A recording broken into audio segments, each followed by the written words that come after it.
Halo, selamat malam, selamat datang kembali di Bincang Gabut hari ini. Dan selamat datang untuk tamu spesial gue hari ini. Hari ini kita akan kembali ngomongin tentang salah satu jurusan bersama tamu yang luar biasa. Tamu yang sudah ditunggu-tunggu. Gila, selamat datang di studio saya yang ini nih. Selamat datang tamu kita, ini dia, Rima. Yeay, ini studionya kita berdiri di satu posisi yang sama, Iya. tapi nggak ada kanan kirinya. Iya, nggak ada. Nggak bisa pegangan. Tetap, iya. Mantul. Selamat datang, Aduh, Rima. thank you Jeki, udah ngundang. Sama-sama. Soalnya banyak request katanya di komen-komen butuh seseorang yang cantik. Wah. Bisa aja. Terus kepikiran sisa slot yang cantik paling bawah lu doang. Oh, kebetulan gua doang yang mau kayaknya. Kurang ajar. Oke. Nah, kamu adalah seorang alumni dari jurusan apa? Jurusan Desain Komunikasi Visual, lebih spesifiknya desain grafis boleh sebut univ kan ya? Serah. Iya, kuliahnya di UMN. Oke, tadi yang dibilang bahwa kita akan membahas tentang DKV. Nah, boleh ceritain sedikit secara umum nih, mungkin banyak orang yang nggak tahu DKV itu apa sih sebenarnya, apa sih yang dipelajarin di DKV. Boleh dijelasin, Rima? Boleh. Nah, mungkin kebanyakan orang tuh pasti mikirnya kalau DKV itu cuma gambar. Ya nggak sih? Lu Iya. jago gambar, DKV aja. Atau nggak kebanyakan dari murid SMA nih ya. Lu nggak mau hitung-hitungan, udah lu masuk DKV aja deh. Gampang. Pasti pada gitu nggak sih? Menghindari hitung-hitungan. Tapi tau Oke. nggak sih, ternyata gue diajarin hitung-hitungan juga. Tapi ngitungnya tuh gimana mesin cetak, kita ngitung supaya bahannya itu pas, kita akalin gimana caranya, sama kita ngitung tintanya. Jadi bener-bener sedetail itu, ternyata hitung-hitungan juga, dan itu susah anjir. Itu lulus di mata kuliah itu dengan nilai bagus itu susah. Nyebelin banget. Nah, DKV itu sebenarnya di tiap kampus tuh ada beda-beda nih jurusannya, per jurusannya. Kebetulan kan gue di desain grafis.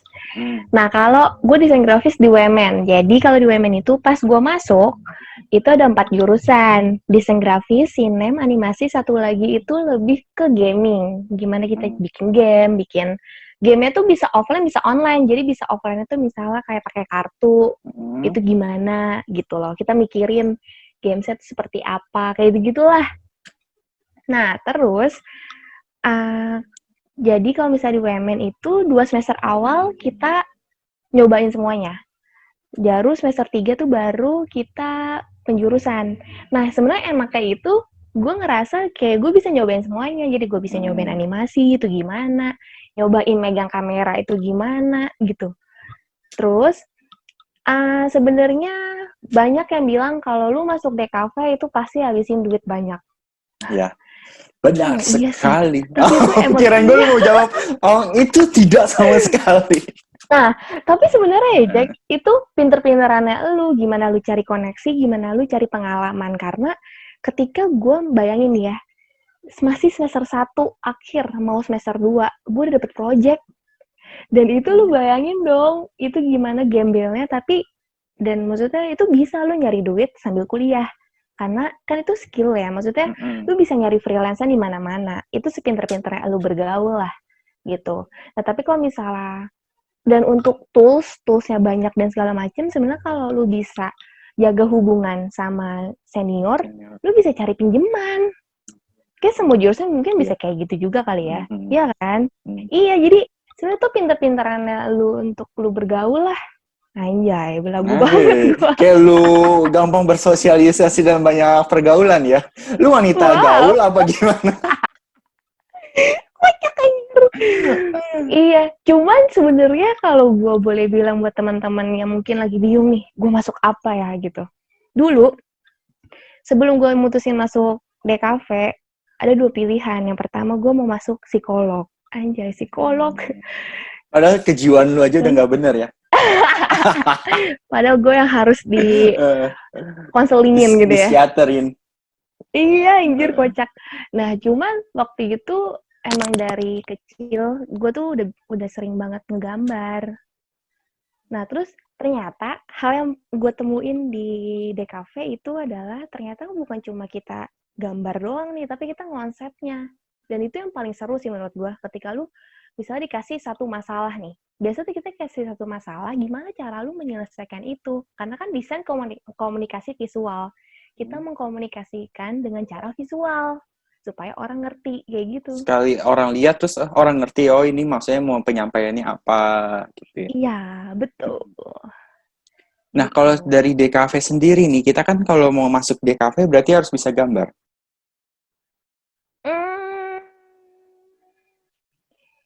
Bisa iya, bisa enggak sih sebenarnya. Apa itu? Karena, gini. Sebenarnya gue juga nggak bisa, gambar gue tuh nggak yang bagus banget tuh, enggak. Ya, Tapi, gue akuin. emang lu pernah lihat? Gue jadi emosi.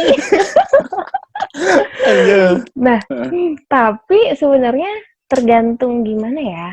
Kalau lu ngerasa passion lu di seni, lu masuk aja. Karena ya kayak tadi gue bilang, lu tuh bisa dihadapin sama semua jurusan nih. Kayak lu bisa masuk sine, lu bisa masuk animasi, lu bisa ngonsep game itu seperti apa, kayak gitu loh. Jadi menurut gue, ketika lu emang punya ketertarikan untuk itu, lu coba masuk aja. Ya urusan lu bisa gambar-gambar lu jelek juga, ya udah tuh nanti dulu. Karena lu tau gak sih, Jack, gue punya temen kok yang gambarnya tuh gak bagus. Kok lu Tapi dia menghina sukses gitu loh. sih? Oh enggak, gue tidak menghina.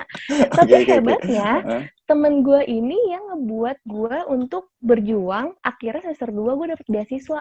Dia juga dapet beasiswa. Jadi maksudnya, dia gambarnya aja jelek, Jack. Bayangin. Gak bisa gambar, tapi dia bisa dapet beasiswa. Keren gak? Karena dia rajin. Maksudnya, tau gak sih satu quotes di gue waktu gue masuk kuliah, orang rajin itu, orang yang punya kemampuan akan kalah sama orang yang rajin. Keren gak tuh? Tapi lo tau gak sih, itu bener-bener ngebuat gue jadi berpacu. Karena dia kan emang dasarnya rajin banget. Jadinya, ya ampun, IP dia sama IP gue tuh gedean IP dia, Jack. Ya iyalah, orang dia mah rajin, lu mah kebalikannya 100%. Jadi gue keikut-ikutan, jadi gue ke cumpetnya aja gitu loh, ke kenanya mampus, dikit cumpet gak lu, bahasa apa tuh cumpet? Aduh, yang tadi kasih subtitle artinya apa maksudnya. Gitu, jadi kalau misalnya menurut kalian harus bisa gambar nih, menurut gue sih enggak ya, karena emang teman gue itu mau masuk sinem. Masuk sinem. Nah, kalau kita kan biasanya masuk kuliah atau ke jadi sebuah jurusan ke kuliah itu kan maksudnya dari SMA-nya ada basic-nya gitu kan ya. Ini berarti kalau DKV ini basic-nya itu sebenarnya bisa IPA, bisa IPS. Iya, bisa dua-duanya. Gue anak IPA. Nah, itu yang mau saya tanyakan. Saya mau menjurus ke situ dulu. Kenapa seorang anak IPA kau akhirnya memilih DKV? Walaupun gue tahu jawabannya sih. Ya, coba ceritakan aja. Apa anjir? Basicnya, gue tuh IPA-IPAan. Entah kenapa kelas 1 IPA gue lebih bagus daripada IPS, tapi pas gue masuk IPA gue jelek banget. Oh ya. Suara lu, Mak? Kenapa? Kayak kecil. Suara gue enggak. Oke. Nah, cuman basic kelempar. Balik lagi, gue tuh dari SD, lu bayangin dari SD tuh dari kelas 3 kan ada mading ya. Gue selalu jadi seksi mading, anjir. Gue hias-hias gitu, itu sampai SMP gue ngurus yearbook. Nah, jadi dari SD itu gue pernah ngelesin di les lukis, tapi nggak dibolehin sama nyokap karena nilai gue makin jelek tuh, bukan makin bagus. Karena gue ngelukis mulu, akhirnya diberhentiin. Nah, itu kan pandangan orang dulu ya, orang tua zaman dulu, ketika anak punya bakat. Ya justru nggak dilesin bakatnya, tapi dilesin pelajarannya gitu kan. Itu kan yang selalu ditekani oleh seorang Deddy Corbuzier. Nah, dan lu tau gak sih, gue berpikir karena pengalaman gue seperti itu, gue mau punya anak dan nanti anak gue tuh disekolahin di international school. biar lu 100 di IPA dan 100 di olahraga tuh sama aja. Lu pintar. Kayak gitu. Nah, jadi dari SMP, SMA, gue merasa emang gue udah mau banget lah ngegambar gitu loh. Gue suka, walaupun gambar gue jelek, tapi warna, nyokap gue selalu bilangnya, warna gue tuh, perpaduan warna untuk gue mengaplikasikan ke sesuatu itu bagus gitu loh. Jadi maksudnya sense-nya udah dapet. Nah, jadinya ketika gue memutuskan untuk gue kuliah di mana, walaupun gue IPA, ya udah gue DKV. Padahal dulu tuh kayak pas SMP DKV belum hits deh. Atau Iya. pas SMA awal tuh DKV belum hits. Tapi karena gue ambil IPA ya karena ya gue nggak tahu gue mau kuliah apa. Gue ambil yang bisa ngambil semuanya. Jadi begitu ceritanya. Oke, berarti kita balik lagi ke si DKV-nya. Tadi kan DKV dibagi-bagi lagi setiap jurusannya. Mungkin secara gambaran ada bisa dijelaskan, Tim? Jurusan ini belajarinnya lebih banyak apa? Jurusan ini lebih banyak apa? Kalau sinem otomatis kan lebih ke pembuatan film seperti apa. Mereka juga belajar acting supaya ya gimana lu ngedirect suatu film kalau lu sendiri nggak bisa acting gitu loh. Nah itu mereka ada kelas acting. Terus mereka kayaknya juga ada kelas ini deh. Apa sih yang makeup gitu loh. Make up, Special busana effect. juga gitu. Kalau busana waktu itu kayaknya ini deh. Mata kuliah tambahan. Jadi bisa diambil, bisa enggak. Bisa enggak. Nah, itu kalau pokoknya lu masuk ke industri film lah kalau di sinem. Kalau di animasi itu lebih ke bikin kartun. Ya realisa tuh kayak kartun lah. Kartun kan tuh ada 3D, ada 2D. Ya itu. Jadi lu bikin gimana yang dari gambar biasa aja tuh bisa punya dimensinya. Oke. Gitu. Nah, kalau misalnya desain grafis itu lebih ke untuk kayak buat logo perusahaan, terus bikin turunannya tuh kayak company profile, kartu nama, brosur, gitu-gitulah. Pamflet. Nah, itu cuma menariknya ya kita tuh dilatih untuk konsepnya. Jadi gimana misalnya gini deh, lu masuk ke dalam satu restoran, logonya misalnya kayak lu bayangin logonya kayak SS.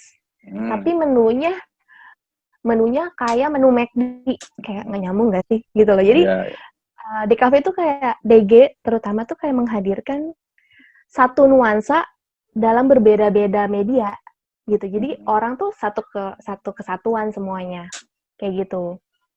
Nah terus kalau satu lagi itu gue lupa nih nama jurusannya apa. Iya lebih ke gaming. Jadi dia kayak lebih mikirin satu karakter untuk game, terus mikirin untuk game apa ya namanya game offline-nya. Jadi kalau misalnya kartu, terus mainnya gimana, lebih kayak gitu sih, bikin karakter gitu-gitu. Nah, kalau kita belajar ya berarti secara DKV lebih banyak kita main di aplikasi nggak sih dibanding manual gitu kan? Karena ada persepsi orang bahwa kita masuk DKV kan maksudnya butuh pendanaan yang besar ya kan. Nah, tapi kayak atau mungkin lebih banyak sekarang tuh lebih aplikatif, maksudnya lebih aplikasi. Jadi nggak selalu manual gitu. Jadi nggak perlu biaya banyak gitu. Sebenarnya kalau gue cerita dari awal semester 1 itu tuh kita bikin itu lebih ngelatih tangan kita sih. Jadi kalau misalnya lu nggak punya basic yang gambar bagus banget, ya udah nggak apa-apa. Seenggaknya lu tetap dilatih kok. Jadi lu tau nggak sih, semester 1 tugasnya itu kita ngebuat garis di kertas kosong, garis lurus, garis ke bawah, garis miring, terus zigzag, dan itu nggak boleh pakai penggaris. Nih, jadi ngelatih sense kita tuh kalau saling ngegaris tuh lurus. Dan itu berlembar-lembar. Nah, terus dan semester 1 tuh kita juga ngelatih warna. Jadi kayak pencampuran warna, kita eksperimen sendiri kayak gitu. Lebih ke basic-basicnya lah tentang warna, tulisan, gitu-gitu. Nah, kalau semester 2 itu kita masuk tapi masih painting kok. Gue waktu itu masih nyobain lukis beneran di kanvas. Ada traditional paintingnya. Nah, baru nanti semester 2-nya kayaknya baru butuh laptop deh. Atau semester 1 udah butuh ya, gue lupa anjir. Oke, Cuma lupa sebenarnya lagi. gini, Oke. kalau misalnya lo mikir harus punya laptop mahal gitu ya. Menurut gue sih enggak, karena toh ya, lu tau gak sih, laptop yang gue pakai sampai sekarang ini, gue baru ganti laptop, tapi sebelum ini gue pakai 6 tahun tuh laptop, gue pakai buat kerja, gue pakai buat kuliah, itu masih Core i3. Oke. Lu Kuat tau ya? gak sih Core i3? Kuat, dan emang gue harus nambahin sih di RAM-nya, jadi 8 RAM gue. Hmm. Cuman lu gak usah yang mahal banget, sebenarnya bisa gitu. Sebenarnya asal lu pinter-pinter aja lah untuk lu manage itu laptop supaya kuat. Orang gue pernah kok buat yearbook, gue tidur anjir sambil nunggu dia nge-save, saking lamanya. Jadi kalau bilang itu butuh pendanaan, ya lu pendanaan di awal doang sih, paling laptop. Sisanya bisa lu pinjem. Oke, nah selama proses belajarnya itu, apa sih yang menarik ketika lu belajar TKV gitu, menurut lu gitu dibanding jurusan lain? Cuma DKV yang kalau ujian itu mungkin kita malah santai-santai. Oke. Karena stresnya itu adalah ketika di sebelum ujiannya. Jadi kadang tuh ujian tuh kita cuma ngumpulin doang atau cuma mempersembahkan karya kita kayak gitu. Susahnya tuh di sebelumnya. Cuman yang paling happy yang mungkin gak didapetin jurusan lain, lu ngedapetin ini sih, lu ngebawa karya lu. Dan lu ngebuat karya lu itu ya karena lu sendiri gitu. Jadi terkadang karya itu kan terbentuk karena dari diri kita sendiri kan. Identitas kita. Jadi itu yang lu keluarin gitu. Jadi kayak personal banget. Dan happy sih. Happy Nah, ya. walaupun gini sih, kadang ada nah, kalau misalnya emang lu suka banget, dan lu pasti happy deh, lu gak akan ngerasa capek, walaupun semua orang bilang kuliah di kafe itu capek. Emang capek. Sama pasti capek. begadang. Okay. Iya, tapi lu kalau lu seneng, lu happy, lu pasti gak akan kerasa. Gitu. Lah kerasnya menurut lu kerasnya sama gak sih dengan kayak anak desain interior, dengan anak arsitek? Nah. Di zaman gua kuliah, UMM belum ada arsitek tuh. Jadi gue nggak tahu perbandingan wujud mereka kuliah tuh seperti apa. Karena dulu pas gue kuliah, gue tidak mau pakai alis karena gue milih tidur. Jadi gue nggak tahu tuh wujud anak arsitek gimana, gue nggak usah compare. Ya cuman kayak mungkin sama kali ya stresnya, karena gini sih, menurut gue ya, kenapa anak di kafe itu terkenal nggak bisa tidur, begadang terus, karena misalnya nih mata kuliah A ngasih tugasnya begini, suruh buat berapa lembar, misalnya gambar misalnya. Nah, mata kuliah B suruh tugasnya ini juga yang hampir sama bobotnya, yang hampir sama susahnya gitu loh. Jadi, ya gimana kita mau selesaiin semuanya dalam 1 hari? Sedang kita kuliah juga, kayak gitu. Oke. Tapi selama lu suka sama itu mah enjoy aja ya? Iya sih, menurut gue sih gitu sih. Oke, gitu. Makanya ya sekilas itulah ya tentang DKV gitu. Kayaknya cukup lah ya penjelasan DKV secara umum buat teman-teman semua. Mungkin ada yang mau disampaikan Rim di pesan-pesan terakhir tentang DKV atau yang mau masuk DKV?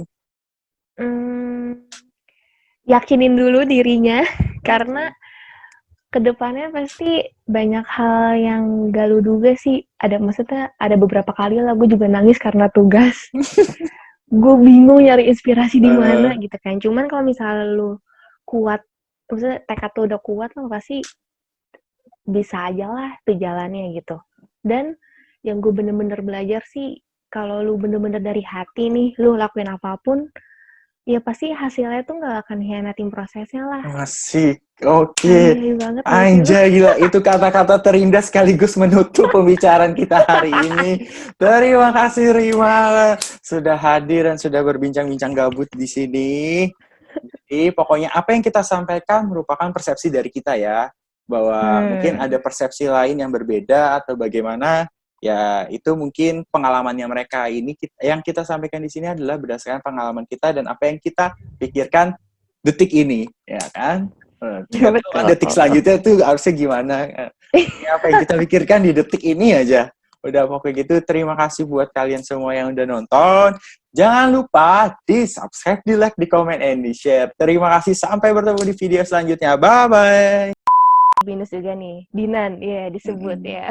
Halo Dinan. Dan di UMN itu, jadi kan kita ada 3 jurusan waktu di gua itu. Animasi,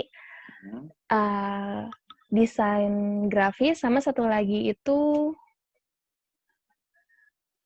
lupa. Oke, luar biasa. Gue kelihatan bodoh nih, Jack kayaknya. Oh, gue inget. Ada 4, Jack. Satu lagi. Oke. Ini mau diulang apa gimana nih? Ini mau ulang apa gimana? Jack, ini jelek banget. Gimana kita ulang aja? Ulang aja ya.